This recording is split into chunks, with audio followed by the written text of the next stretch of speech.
I had longed for and finally was blessed with my adorable child. At the gathering to celebrate the birth, my husband said, "If only you weren't here." I thought this was the true beginning of our married life, but my husband's unexpected words and cold attitude made me very sad. And my husband had an outrageous plan. Well then, I will stop it. My husband and mother-in-law. Learn the meaning of the phrase mother's strength through my own experience. My name is Maria. I'm a working housewife in my 30s. I've been married to my husband, Sam, for 7 years, and our current worry is not being able to have a child. We go to the hospital, and Sam has been tested, and it has been found that we have unexplained infertility. In other words, life is truly a gift. It is hard enough to go through treatment when there is a reason, but it is even harder when there is no reason and nothing can be done. We try to have marital relations at the timing specified by the hospital, but after a few years of no results, it feels like a duty. I felt our relationship with him getting colder and colder.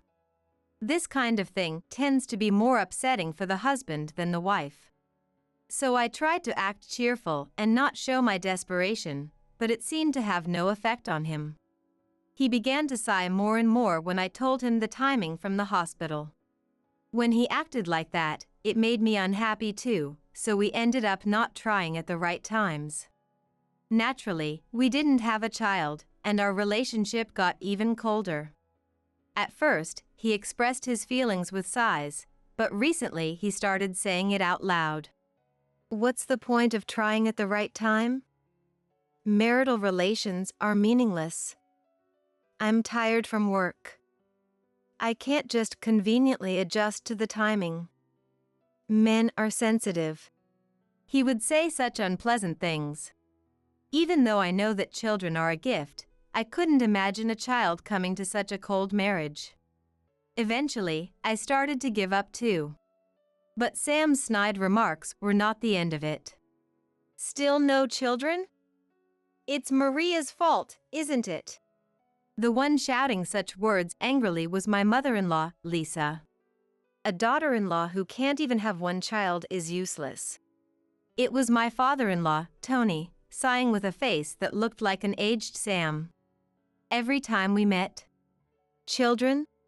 Sam's parents would ask me. Even though we had told them it was unexplained infertility, they would always blame me whenever we met. Sam's parents married late and had Sam in their late 30s.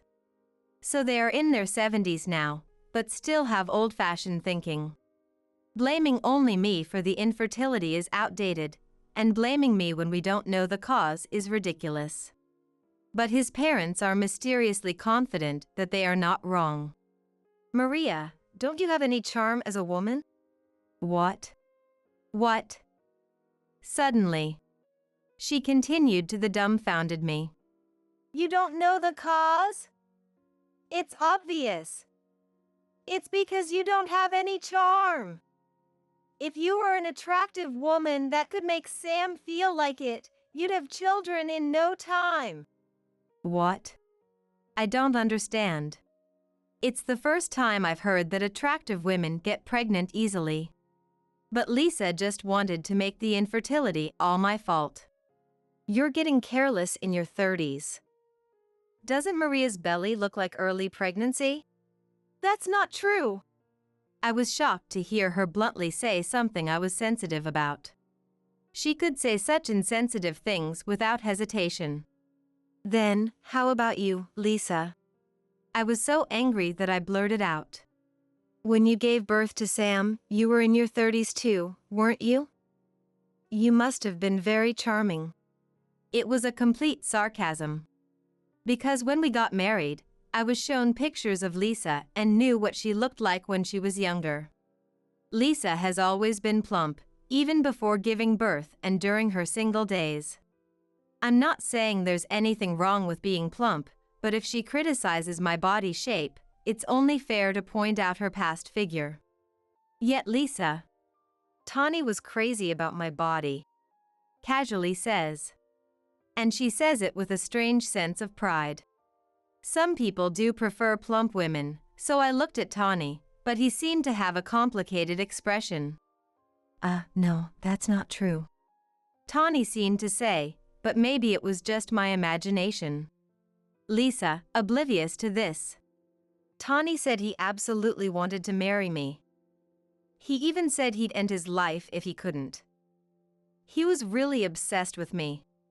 Continued. Next to her. You threatened me, didn't you? He muttered softly. Lisa, having completely twisted the memory, kept lecturing me about what makes a woman attractive. Every time we met, she'd tell me what I should be doing to have children, which gave me a headache. Since Sam's parents' house is only 2 bus stops away, Lisa comes over frequently. The other day, she suddenly brought over a huge amount of tea leaves, saying, "This tea is perfect for fertility." I chuckled and said, "I like tea, but isn't this too much variety?" But she opened all the packages in front of me and started mixing all the tea leaves together. Surprised. If you drink it all, the effect will be multiplied, even doubled. I watched as she said, each type of tea might taste good on its own, but what happens when you mix them all together? It would definitely taste awful. How is it? Delicious, right? Lisa said with a beaming smile, holding her special blend of tea. Without drinking any herself, she forced it on me. I took a hesitant sip, and it tasted so bad I almost saw the other side. In the end, she didn't drink any and went home. One day, after continuous confrontations with both Sam and his parents, Sam came home late. I thought it was rare for him to have overtime, but he came home drunk, so it must have been a drinking party. As I worried about how to get the drunken Sam to the bedroom, he muttered in a daze, "Oh, I want to get married." Huh? We are married, aren't we? What do you mean you want to get married? They say a drunk person's mumbling reveals their true feelings. Could this be his subconscious desire? As I brought my ear closer to Sam's mouth, I heard it clearly. I don't need an old hag anymore. I want to marry a young, rich beauty. I see. That's the kind of man who ranks at the lowest of the low. The one who thinks a wife should always be young, the absolute worst. Women become more attractive as they age. But, being told by Lisa that I lack charm, I can't exactly say that. Even so, I wanted to tell him. Even if you marry a young woman, she'll get older too. Does he think a woman can stay young forever? But that's not the only thing that bothers me. What does he mean by a rich woman? We're not exactly struggling for money. In fact, we have plenty of financial security. Although fertility treatments are expensive, we're not doing in vitro fertilization or anything like that, just the cheapest timing method.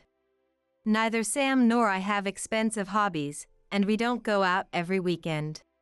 We used to travel a lot when we were newlyweds, but we haven't gone anywhere in years. With both of us working and not spending frivolously, we have financial stability. So what is this about a rich woman? Does he want a more luxurious lifestyle?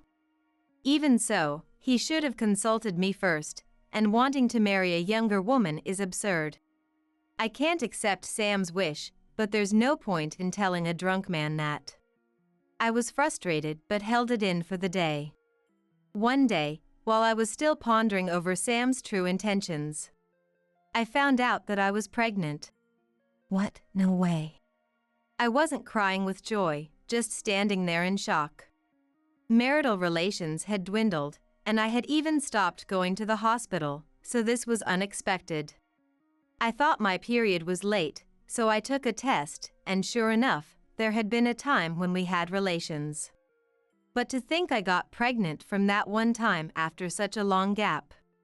Life is mysterious, I thought once again. I was at a loss for words, not knowing how to express myself, but gradually, joy welled up inside me. I did it. Tears welled up as I spoke those words.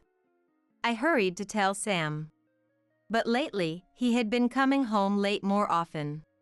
When he heard the news directly, "What?" his first word was, "So, I'm pregnant." I thought he would be overjoyed, but Sam's attitude was very cold. "So what?" "What do you mean, so what? We finally did it." "Yeah, well, it feels a bit late now." With that, he left the room. I was stunned. What the hell? This is a life we longed for. Our child that we had been waiting for. Aren't you happy? The shock quickly extinguished my joy. When I told my parents, they were overjoyed. But Sam's parents were different. What? Pregnant? Now? They said something similar to Sam. They had been nagging about grandchildren for so long, so what's this? I felt sad and angry at the same time. Moreover, don't rely on us even after the baby is born. We won't take care of the baby just because it's our grandchild. They were incredibly cold. What's with this sudden change? It occurred to me that Sam and his parents had been cold lately. Sam was coming home late, claiming he was working overtime but often coming back drunk. And on weekends, he would always go out alone. Even when I invited him to go out together sometimes. "I don't want to go out with an old woman like you," he would say terrible things. I didn't want to push myself too hard in the early stages of pregnancy. "Go shopping on your own." He coldly avoided me. Since we both worked and did the shopping on weekends, the shopping bags would get heavy. I had no choice but to use the grocery delivery service. "Don't waste money." He got mad at me. He didn't help with the house cleaning, even after I got pregnant. Rather, he seemed to make me do more than before. "It's a wife's duty to serve her husband." He would say such things without a second thought. His lack of consideration for my pregnancy made me increasingly sad. Sam's parents were just as cold. They had often visited before, but recently they would drop by even on weekdays. And they would always stay for dinner. Naturally, this increased the effort and amount of cooking. Even though more ingredients were needed, Sam still wouldn't go shopping. Even though it was heavy with all the shopping. "Carry that much. Don't slack off." He would just yell without helping at all. Sam's parents, "Make delicious food that suits our tastes," would also say. The moment we finally had a child, they all turned cold, and I was left bewildered. Even with morning sickness, they would say, "Pregnancy isn't an illness. Don't be spoiled." Sam would still say outdated things. "When I was pregnant, I moved around more." She would sneer. "It's terrible to slack off just because you're pregnant," sighed Tawny. Even in the later stages of pregnancy, their attitudes didn't change. In fact, it only got worse. Lisa called me to their house, despite my growing belly, and asked me to clean. What? I can't move well because of my big belly. You're always trying to slack off. Pregnant women need moderate exercise. She scolded me harshly as I stood there confused. Stop making excuses. I need this moved. Do it. Tawny said coldly, pointing to a large piece of furniture. It was a big shelf. I can't do it. Even when I tried to refuse. Stop making excuses. You're our daughter-in-law. Work. They always said such terrible things. Why did I have to endure this? I finally got pregnant, and this is the treatment I get? I wanted to go back to my parents' house, but it was 2 hours away by train. And my brother's family lived there too, so it was hard to return. With no one to support me, I held my big belly and cried. Everyone was so cold to me that it almost broke my heart. but I managed to hold on because of the baby in my belly. I realized that having someone to protect makes a person stronger. While enduring the days of mistreatment from Sam, my baby grew healthily inside me. Feeling the baby's movements was touching, but it also made me cry more because of he and his parents' coldness. Despite everything, I gave birth safely. Meeting my baby was more emotional than I had imagined, and I didn't care at all that Sam didn't rush to the hospital. When he and his parents met the baby after I was discharged. "Oh, she looks like Sam. She's cute." They finally smiled. I shuddered to think what their reaction would have been if she didn't look like him. Still, the sense of accomplishment from giving birth was immense. It would be tough from now on, but I decided to be grateful that we both left the hospital without any issues. However, parenting was much harder than I had anticipated. Caring for a baby with a weakened body was truly exhausting. I had to do everything alone, without any help. Sam still came home late at night and showed no interest in the baby. Meanwhile, his parents visited our house almost every day. They didn't help with childcare, just adored the baby and then, as always, demanded meals. Recently, they even started taking showers before leaving, which meant I had to clean up afterward. When I asked them to watch the baby so I could go shopping, "Are you neglecting your child?" they accused me. And if I tried to order deli delivery, "Stop being lazy," they scolded me. Unable to go back to my parents' house, my physical and mental strength was being drained. Around a month after giving birth, Sam's parents suggested, "Let's have a celebration with relatives." "What?" I thought, but I had no right or energy to object. Plans were quickly made, and many relatives came over during the holidays. This is a joke, right? But since they had already come, I had no choice. I was extremely busy taking care of the guests on top of childcare. Naturally, Sam and his parents did nothing. Moreover, their behavior changed in a strange way. In a word, they ignored me. "Hey Sam, how much coffee should I serve?" Even when I asked, Sam didn't look at me. "Lisa, are these sweets okay?" Lisa silently took the sweets from my hand. Tawny. Recently, my hearing's gotten bad. I can't hear anything." This is blatant ignoring. What is with this terrible attitude? The only one who says, "Do you need a hand?" as they see me working alone is a relative. I glare at Sam, thinking you should be the one helping, but he's already drunk, drinking beer since noon. Even if I want to rest, I can't. Just when I thought I could take a break from entertaining guests, the baby started crying. While a relative hesitates to help, Sam and his friends are laughing loudly, completely drunk. What is this? When I tried to clean up the beer cans that Sam and his friends had emptied. "If only you aren't here." Sam looked at me and mumbled something incomprehensible. What does that mean? He avoided my eyes and opened another can of beer. What was that? Even after I finished breastfeeding and putting the baby to sleep, Sam and the relatives were still partying. This is not a baby shower anymore, it's just a wild party. I can't deal with this, I thought, and headed to the kitchen, feeling hungry, and there were Sam and his parents. I hid instinctively. If they find me, they'll surely scold me again.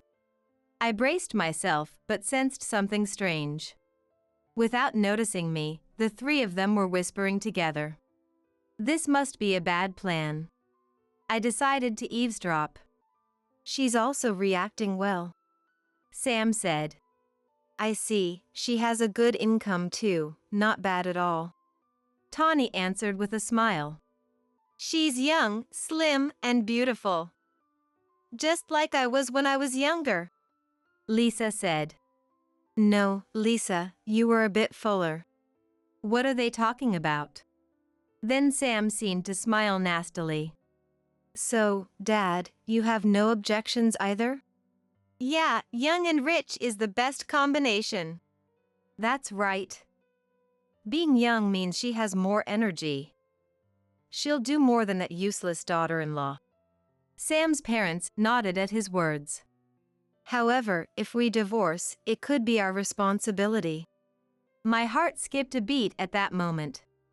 Divorce? What does that mean? After a pause, I understood the conversation. Apparently, Sam wants to divorce me and marry a younger woman. So Sam has been cheating on me. That's why he comes home late every night. Moreover, this woman is rich, and his parents are thrilled. But even if they divorce me, there's a chance they'll lose the grandchild, and the compensation could be troublesome. After some head-scratching, the three of them came to an outrageous conclusion. The scene changes to the living room. The relatives, completely drunk, are still having a blast. What did these people come for, I wondered, as Sam and his parents returned. Maria. I was startled by the sudden call. I turned around, thinking they stopped ignoring me, and Sam was holding a tray with several glasses. Maria, you must be tired. Have a drink and relax. Sam handed me a glass. As I held it without drinking, Sam distributed other glasses to the relatives, but I could feel Sam and his parents watching me. It was then. Whoa! One of the relatives spilled their tea. Immediately, everyone's attention turned that way. I confirmed that Sam and his parents were watching, and I quickly swapped my glass with Sam's. Then, I held the swapped glass as if nothing had happened. And I drank it all in one go, feeling the eyes of Sam and his parents on me. Oh, that was delicious. Thanks, Sam. The moment I said that, Sam looked surprised. Oh, he said, sensing that something unexpected had happened. Sam's parents were also stunned. I smiled. Sam, why don't you drink yours too? And said. About 3 minutes must have passed since Sam brought the tea. No, maybe even more. Silently pressuring him to drink quickly, Sam reluctantly sipped his tea with a dissatisfied look. Immediately. Whoa! He let out an inexplicable scream. What kind of scream is that? While everyone was surprised, Sam hurried to the bathroom. Then he rushed back. Hey, Maria! You swapped our tea, didn't you? I don't know anything about that. You must have made a mistake, Sam. Pretending ignorance, a relative looked puzzled. No need to get so upset over swapping glasses, right? And said. The atmosphere was the same around us. Well, I'm a germaphobe. I've never heard that before. Sam, you drank beer that someone else had sipped from without any problem. Sam's excuse was quickly shot down. Then an aunt said, The tea is delicious, so what's the problem? She peered into Sam's glass. It had the same tea as everyone else. That's strange. Can I have a sip? As the aunt was about to drink. No! Sam hurriedly stopped her. In his haste, he spilled the tea, splattering it around. Those who got some on their lips made faces and said, Huh? This is awful. Bitter. They grimaced. Bitter. What kind of tea is this? We all had regular tea, but this is something else. Well, that's... Instead of the stammering Sam, I'll explain. That's called cuting tea. Cuting tea? I explained to the stunned relatives. It's known as the world's worst, or rather, the most bitter tea. It's often used in pranks. Of course, if brewed correctly, it can be delicious, but not when it's intentionally made to be unpleasant. Why was Maria's tea cuting tea only? All the relatives' eyes focused on Sam, who prepared the tea. Well, it's a health tea. But it doesn't seem like something you'd give to Maria, who's still nursing. The aunt's sharp remark made Sam flustered. Is that so? I didn't know. You didn't know, yet you gave Maria something unfamiliar? No, it's not like that. Then what is it? The atmosphere gradually shifted. The cheerful mood turned icy. Everyone's cold stares were directed at Sam. At that moment, I took out my smartphone. Here's a recording of Sam and his parents talking quietly. Yes, it was a video of the three of them in the kitchen earlier. Sensing something suspicious, I had secretly recorded them. The engrossed trio hadn't noticed, and their conversation was clearly captured. Divorce Maria and remarry a younger, wealthier woman. But you'll lose a lot in the settlement. I don't want her to take the grandkids either. Worried, Sam's parents were met. Then make Maria initiate the divorce. With Sam's suggestion. We've done plenty before, but let's step it up with something like this cuting tea. It's notorious for being extremely bitter. If Maria drinks it regularly, it should do the trick. Oh, that's a good idea. So, after the relatives leave, the point is to do it in front of everyone, Mom. Maria threw away the tea I made for her, saying it was bad. Anyone would see her as the worst, right? A bad wife, and I'll get the kids. I see, Sam, you're smart. Sam, even though you're my son, you're quite the bad guy. No, Dad, you were making the pregnant woman work hard too. With that, the three of them laughed villainously. What is this? You three were planning to harass Maria like this? It was Tawny's brother Lien, shouting with his face bright red. No, it's not what you think, Lien. A flustered Tawny was punched by Lien. What were you thinking? Lisa also started getting scolded by the relatives. It's not what you think. This is a misunderstanding. There's no misunderstanding when it comes to harassing Maria. The two were surrounded. Seeing this, Sam decided it was best to quietly leave the room. So, you're trying to run away? Not so fast. I grabbed him by the neck. Let go! I'm not the bad one. Then who is? Well, maybe the old you, Maria? Don't talk nonsense. Want some more of that tea? Please, anything but that. Anything but that? What do you mean, anything but that? You can't get away with anything else either. We have evidence of your wrongdoings, Sam. Do you think you can escape with so many witnesses? Can you just let it go? I was just tempted.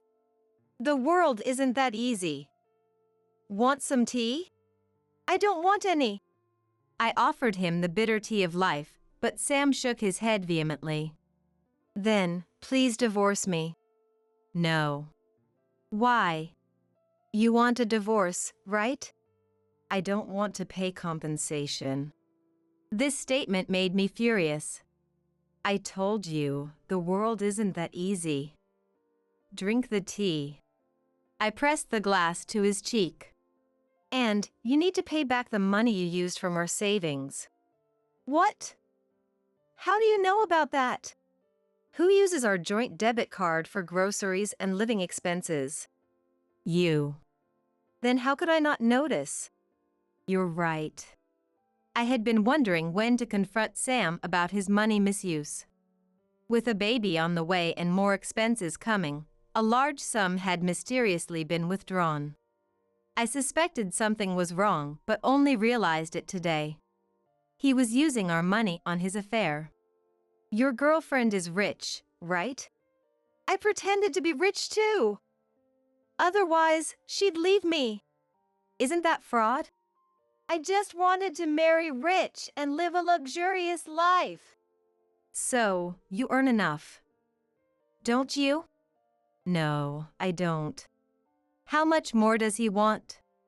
I'm on maternity leave now, but I'll be back to work in a year and we'll be fine. Just how luxurious a life do you want? Then Sam said something unbelievable. My income, it's gone. The company is struggling, and my salary got slashed. Sam explained that his company had offered early retirement or pay cuts. If he took early retirement, he'd get a severance package, but he'd have to find a new job. Not wanting the hassle, Sam chose to stay despite the pay cut. But the cut was worse than expected, and now the company was on the brink of bankruptcy. It'll probably go under within a year, and I'll be jobless. Then find another job. You stayed at your current company because you found changing jobs too much of a hassle. It's not my matter. I really don't know anything about that. You could have talked to me since we're married. But Maria, you were pregnant. I felt a little touched, thinking he was considerate of my pregnancy.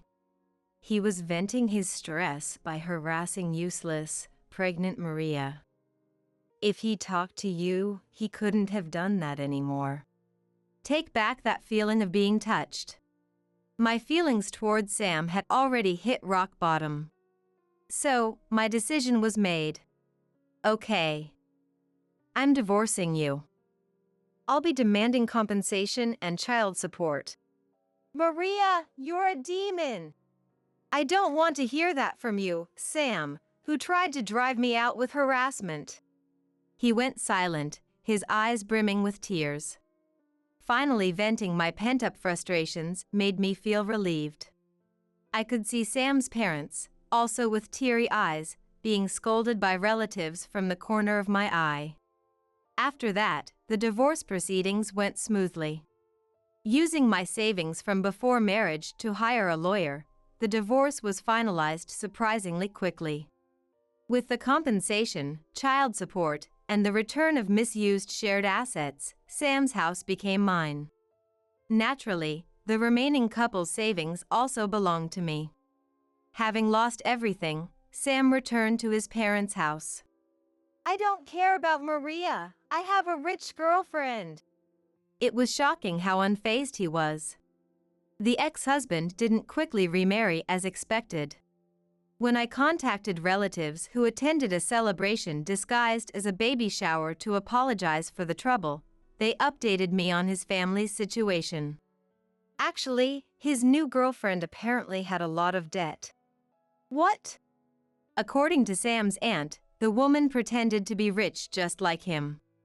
She had a habit of borrowing money, and it was all spent on brand name items. The ex-husband believed her words because of the expensive brand items she wore. Sam was furious, but it was mutual. The girlfriend was also angry, and they broke up quickly. After that, the ex-husband relied on his parents without working, living at their place. Sam's parents, living on a pension, didn't have much savings even when they were working. Into their lives moved a son with a divorce history. Moreover, he was a recluse without a job. He was clearly on a downward spiral. Recently, Sam's mother asked to see her grandchild, but I denied the request since a grandparent doesn't have visitation rights. As she kept persistently contacting me, I blocked her number. I anticipated that living in Sam's house would eventually lead to a confrontation. I quickly put the house up for sale and moved into a new home with my child. Thus began my new life with just my child and me. My little one, now over a year old and walking well, finally called me Mom. My parents visit often, teaching my child to say Grandpa and Grandma. After waiting so long to have this precious child, I can't believe my ex-husband threw away something so precious for momentary desires. I know there will be tough times ahead for me too. But I can manage it, thanks to my child's radiant smile. Holding my smiling child, I truly feel happiness. I was diagnosed with stage 3 lung cancer. Just 1 year left to live. Suddenly, my everyday life was engulfed in darkness, as if it had been stolen away. The first thing that crossed my mind was whether I should tell my husband Thomas and my son Stephen about this harsh reality. I hesitated for a bit, but ultimately decided not to tell them. I didn't want them to see me getting weaker, and more than anything, knowing how challenging caregiving can be, I didn't want to put them through that. So then, what should I do? The answer to that came quickly as well. I would ask for a divorce without saying anything. Rather, no other options even came to mind. And so, without telling them anything, I began packing up my belongings. Then one day, out of the blue, "Carol, come here for a sec. We need to talk." Thomas called out to me. While I had no definite proof as to why, deep down I was almost certain. Of all things, had he noticed my illness? Across the table in the middle of the living room sat Thomas, wearing a grave expression. Sensing that the moment had finally come, my heart pounded so hard it felt like it would leap out of my mouth. "I'm only going to say this once, so listen up," Thomas began. I swallowed hard. "I don't want to be a caregiver. I saw how much pain you were in. So, I want a divorce." His unexpected words made me feel like everything was going dark before my eyes. "I understand. Then, I'll be the one to leave. Thank you for everything up until now." Rushing past Thomas, who looked like he still had more to say, I left the living room. Without even grabbing the bags I had prepared in advance, I ran out of the house. Outside, rain was pouring down. "Hey Carol, what's for dinner tonight?" My husband Thomas poked his head out from the garden to ask me this question, having just finished up his new gardening hobby. It was 3 p.m. A bit early to be thinking about the dinner menu. But then again, this was typical for him. "I haven't decided on anything yet," I replied. "Is that so?" Thomas responded. Thomas had always been selfish since he was young. His infidelity was not just a 1 or 2 time thing, and I had to handle most of the housework and childcare by myself. To top it all off, he got hooked on gambling, constantly betting on horse races and all sorts of other things, winning and losing over and over again. While he never went into debt, there were times when we came close to that kind of situation. Just dealing with that alone was incredibly tough. But then, around the time when raising Stephen started to settle down, my mother-in-law Linda had a stroke and became paralyzed on one side of her body. I was the only one taking care of Linda when she needed long-term care, but that burden was finally lifted when she passed away 2 years ago. As for Thomas, honestly, I'm not really sure what he was doing during that time. He went to work as usual, and whenever he had a little extra money, he probably went off somewhere to gamble. It's not like he never contributed any money at all. When he won at gambling, he would come home in high spirits and give me some money for cosmetics, a somewhat nice brand name watch, or living expenses. But the thing is, with gambling, you lose more often than you win. So there were times when it affected our household finances, and I would scold him when he came home after a big loss. Why do I put up with so much to be with him? Honestly, I don't know myself.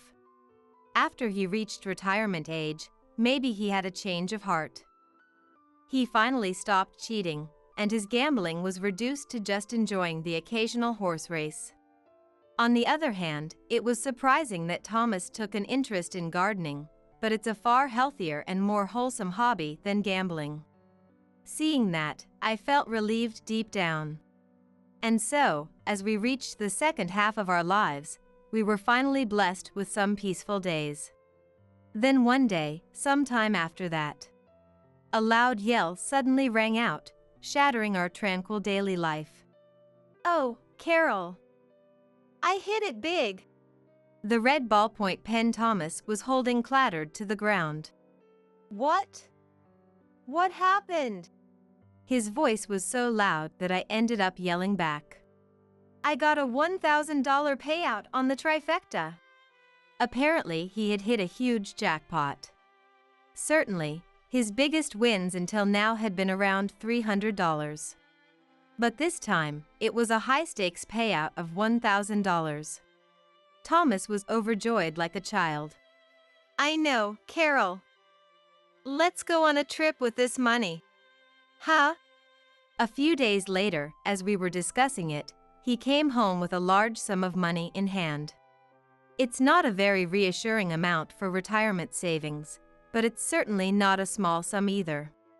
When was the last time we went on a trip, I wonder? When should we go? And where do you want to go anyway? Seeing him so uncharacteristically enthusiastic, I think back to how we used to be. It wasn't all good times, but they're still fond memories. When I really think about it, it's quite strange that I've stayed with Thomas this long. But even so, he's still undoubtedly my husband. There must be some kind of charm about him that I can't quite put into words. Anywhere is fine. I don't have any particular plans anyway. All right then, I'll decide for us. Saying that, he skillfully started operating his smartphone.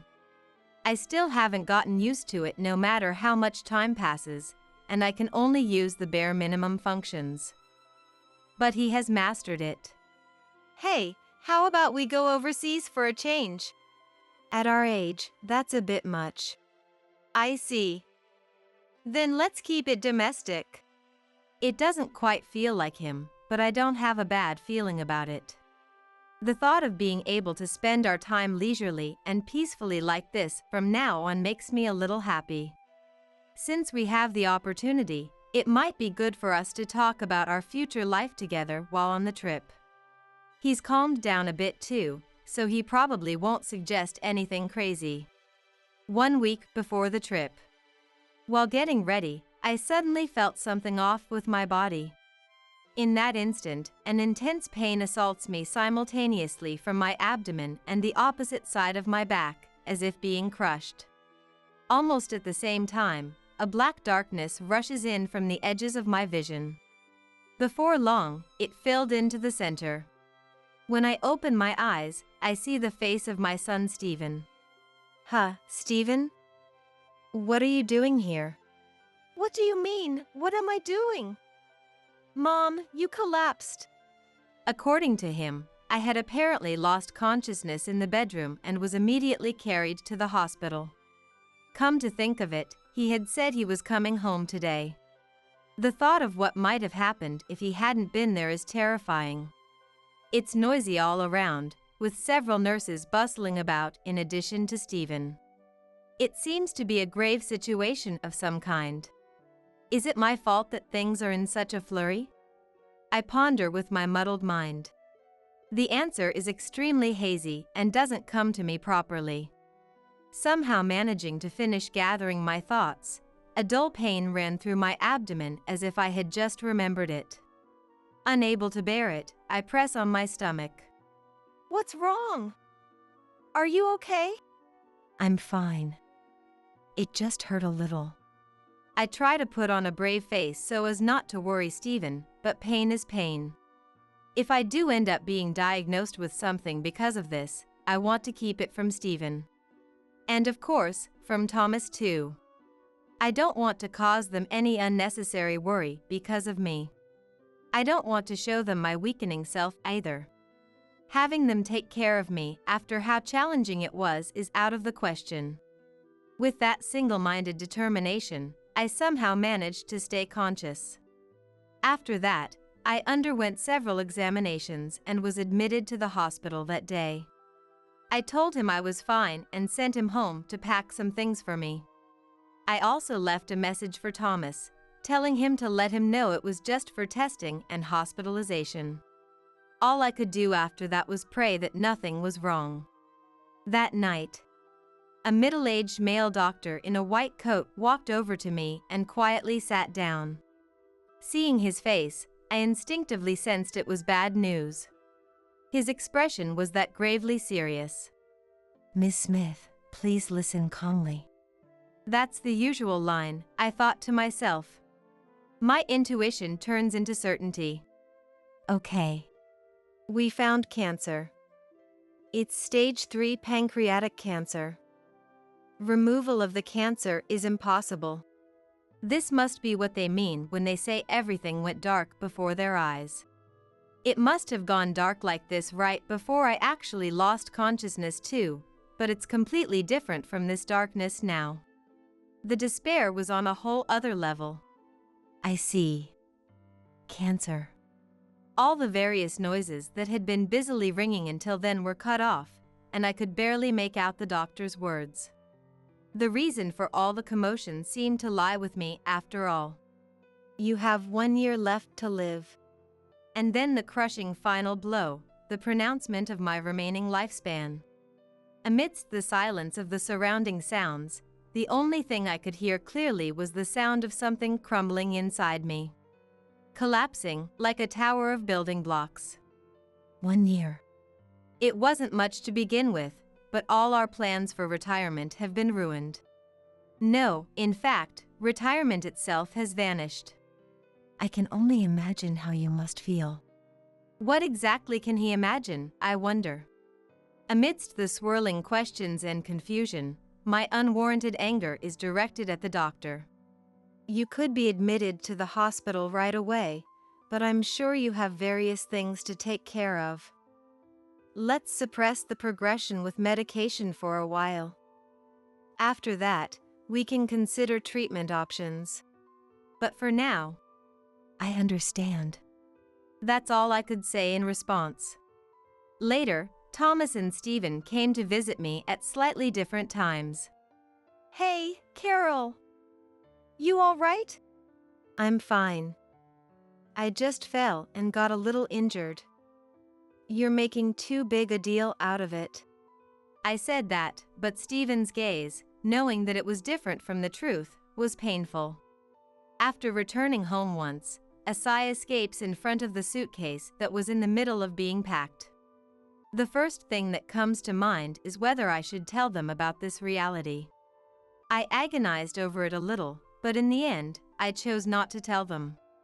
In that case, what should I do? The answer to this also came to me immediately. Ask for a divorce without saying anything. Rather, this was the only thing I could think of. Once I've made up my mind, the packing that was left half-finished won't go to waste. And so, I decided to start sorting out my belongings without telling the two of them anything. Since the trip was postponed, most of the luggage is still as it was.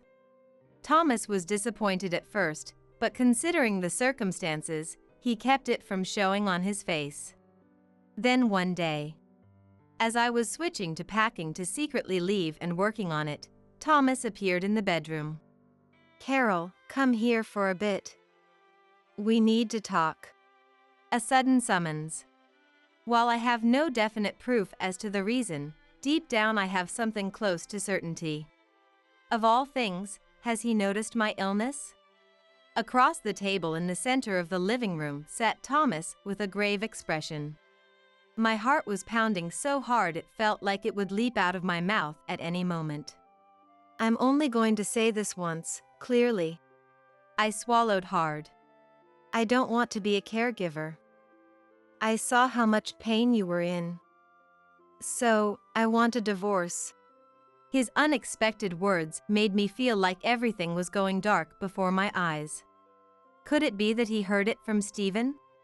Or, I don't know how, but he saw through my illness and brought up divorce with caregiving as the reason, and I couldn't hide my agitation. I knew he had always been selfish, but I never thought it would be to this extent. At the same time, I realized that the decision I had made was not a mistake. Yes, that had been my intention from the beginning. In a sense, I even felt a sense of refreshment. I understand. Then I'll be the one to leave. Thank you for everything up until now. Brushing past Thomas, who looked like he still had more to say, I left the living room and ran out of the house. Outside, rain was pouring down. I had boldly run out, But after calming down a bit and thinking about it, I have nowhere to go. I left behind even the suitcase I should have prepared, and all I have with me is a smartphone that I can barely use properly. I even left my wallet behind. To make matters worse, the rain that was light when I came out has now turned into a downpour. I watched it from under the wisteria vines in the park. Well, what should I do? Going back now would be utterly disgraceful, but for example, to stay at a hotel or to be hospitalized as is, I absolutely need my wallet. Rarely getting so worked up, I was disappointed in myself for forgetting even such obvious things before running out. If I were to have another episode here. A park in the middle of the day on a weekday. Normally, children and their parents would be having fun, but in this heavy rain, the only thing lively is the sound of the rain, not the voices of children. Hardly anyone would pass by. My anxiety grows and swells against my will. To top it off, the roof is wisteria vines. Naturally full of gaps, the leaking is terrible. Dripping from the top of my head, my whole body gradually grows cold from the flowing droplets. It will surely have a negative impact on my illness too. But there's nothing I can do. The rain is still strong, and there's no sign of it letting up at all. I waited for a while without thinking about anything, but there are no passers-by. It seems my only option is to go back once after all. Just as I thought that, I was struck by another terrible stomach pain. Without a doubt, it's the same pain as before.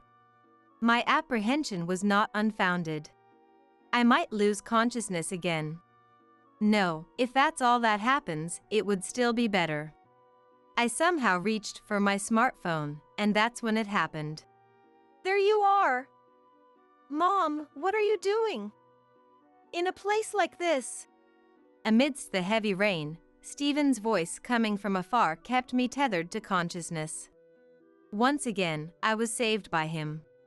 I thought you'd left right away, but you don't even have an umbrella. I mean, listen properly to what Dad has to say, will you? Don't tell me you're feeling sick again. Wait there. I'll call an ambulance now. When we arrived at the hospital, I was admitted immediately. It may be odd for me to say it myself, but it's only natural. And then, Thomas came to visit my hospital room, belatedly. I wondered if he hadn't wanted to nurse or care for me, but I remembered that Stephen had told me to listen properly to him at the park, so I stayed silent. Then, out of his mouth came words that were unexpected once again. Why did you keep quiet about it until now? Since when? Not understanding what he was saying, I inadvertently opened my mouth. You don't want to nurse or care for me, right? If you're divorcing me, why did you come? Huh? I never said anything like that. I suppressed the urge to get worked up. This isn't home, it's the hospital. I mustn't cause trouble for the other patients. No, you did say it. That you don't want to be a caregiver. It's convenient for me too, since I never intended to make you do it anyway. Why are you saying now that I won't take care of Carol? What incomprehensible things have you been saying? I don't want you to bother taking care of me, so please go home. That's why I'm asking, why did you keep quiet about that?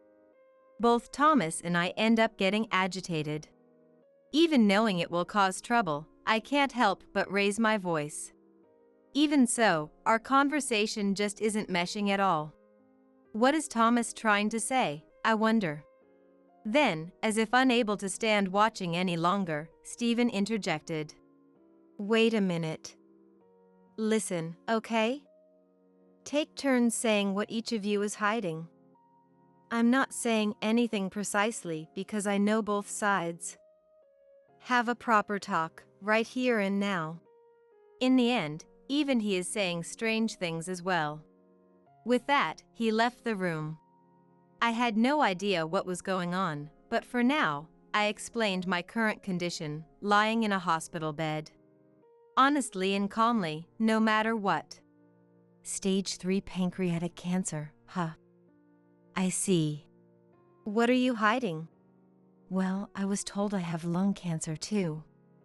6 more months, 10 months at most, they said. I couldn't believe it. If that's the case, what was the true meaning behind those words from a few hours ago? Carol, you took care of my mother, didn't you? I couldn't do anything for you. That's why I didn't want to burden you anymore because of me.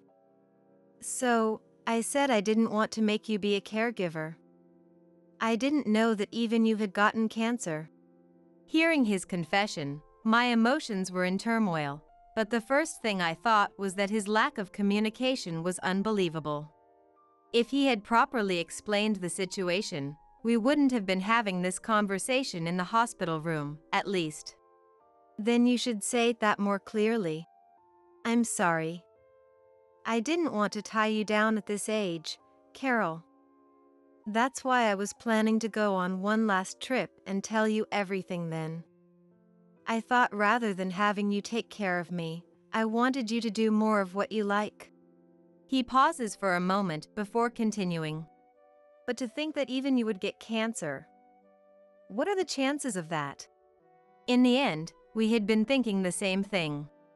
We had both hidden our illnesses and were just trying to gain the satisfaction of our own selfish self-sacrifice. I feel like I understand now why we were drawn to each other. I was thinking the exact same thing. I'm sorry for keeping quiet. No, I'm the one who should apologize.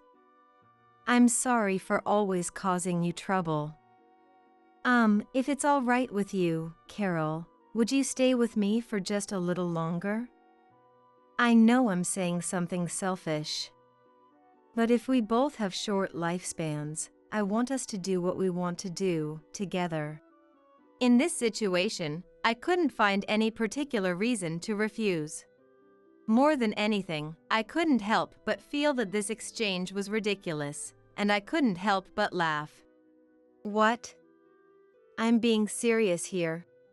I know. That's exactly why it's funny, isn't it? To think we were both trying to do the same thing. Going overseas is definitely impossible, though. I know. That was a joke. After all, at that time, I had already been given my terminal diagnosis. Even though he had coincidentally won big on horse racing, it seems he had suggested going on a trip at that timing because he was thinking ahead after all. It made sense that it was unlike Thomas. From that rainy day onward, we each decided to receive palliative care, and while going to the hospital repeatedly, we continued living at home as we had been. The episodes aren't completely suppressed, but they're quite stable. And right now, we were in the middle of selecting a travel destination once again. This city, or somewhere close to here, right? While Thomas agonized beside me, I was looking for a hospice, not a travel destination. We had agreed that we both didn't want Stephen to have to take care of us, and decided to enter a hospice together. Once we return from the trip, we'll be admitted to the hospice together. A final trip, 1 night and 2 days. Visiting tourist spots and eating at delicious-looking restaurants, we talked about each other. When I was young, I really caused you nothing but trouble. I'm sorry. Not just when you were young. Even just recently, I almost caught a cold because of your lack of communication. I'm sorry. And if we're talking about that, we're both guilty, aren't we? Trying to leave without a word. I knew how hard caregiving is, so I didn't want to make you do it. That's why I said we're both guilty. I didn't want to make you do that kind of thing twice either. But thanks to Stephen, we were able to talk and move things in a good direction. Inevitably, the conversation gets more lively about the recent big events rather than the past. He had always been unfaithful, had a terrible gambling addiction, and was selfish. And when he suddenly brought up divorce that time, I thought his self-centeredness had finally reached its peak. However, our stories didn't match up, and we ended up troubling our son. If we don't reflect on this, what are we even reflecting on? I don't know about everything up until now, but at least at that time, he was thinking of me, even if he was lacking in his words. Just that made me a little happy after all. So, I wanted to go on one last trip with you, Carol, but is there anything you want to do? Thomas asked while eating his meal. He doesn't look at all like a terminal cancer patient. That aside, I seriously considered his question. Horse racing. Huh? I want to try horse racing. 1 week before entering the hospice, we went to a nearby racetrack. Unless something major happens, this will likely be our truly final outing together. Are you really going to bet? Yeah. I'm serious. That being said, I wasn't particularly concerned about winning or losing. I simply wanted to experience gambling purely. On the other hand, I also wanted to know the reason why Thomas found it so interesting that he got hooked even when he lost. Are you going to pick the horses yourself? Thomas had his usual serious style, with a red ballpoint pen tucked behind his ear and a folded racing newspaper. Of course, he probably intends to win this time too. Of course. If I pick a horse with a name I like, beginner's luck will make me win, right? It's a commonly heard superstition. Then pick as you like. It wouldn't be interesting to bet a small amount at this point, so I chose a trifecta. I guess we might be similar in some ways, after all.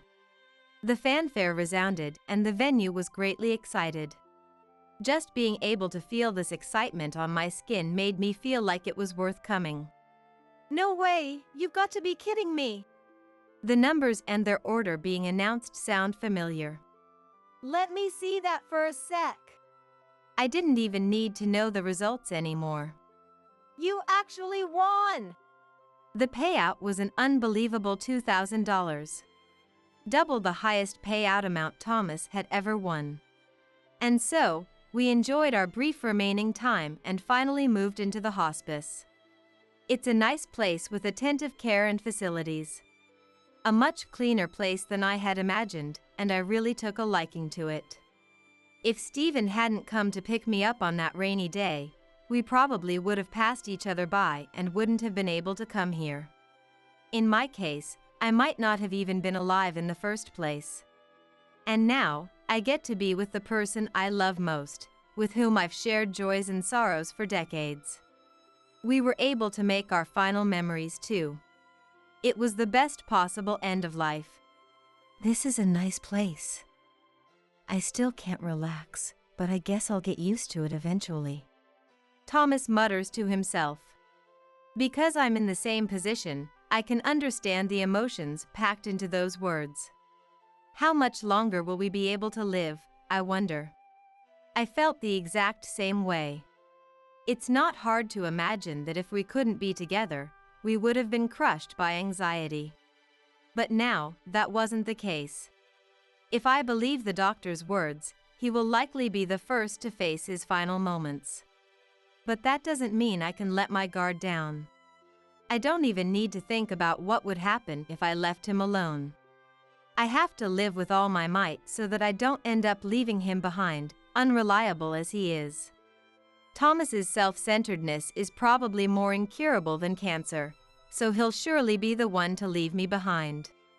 I'd prefer if he could live longer than me, but even so, I don't mind. I'm used to his selfishness, after all. And then, that morning arrived. From the day he was given 10 months to live, Thomas fought and endured cancer for a whole year. Unlike that day, the sky is so clear it feels refreshing. With this weather, he surely won't get lost on his way to his destination. Carol, I'm sorry for always causing you trouble. Lying in the hospital bed, Thomas had become thin and frail over the past year. Honestly, it was a sight I could hardly bear to see. What are you saying at this point? We already finished talking about that, didn't we? I see. Thank you. No, I really thank you. When I try to hold back my tears, my chest starts to hurt instead. When I realize that this is truly goodbye, I'm overwhelmed by a surge of emotions.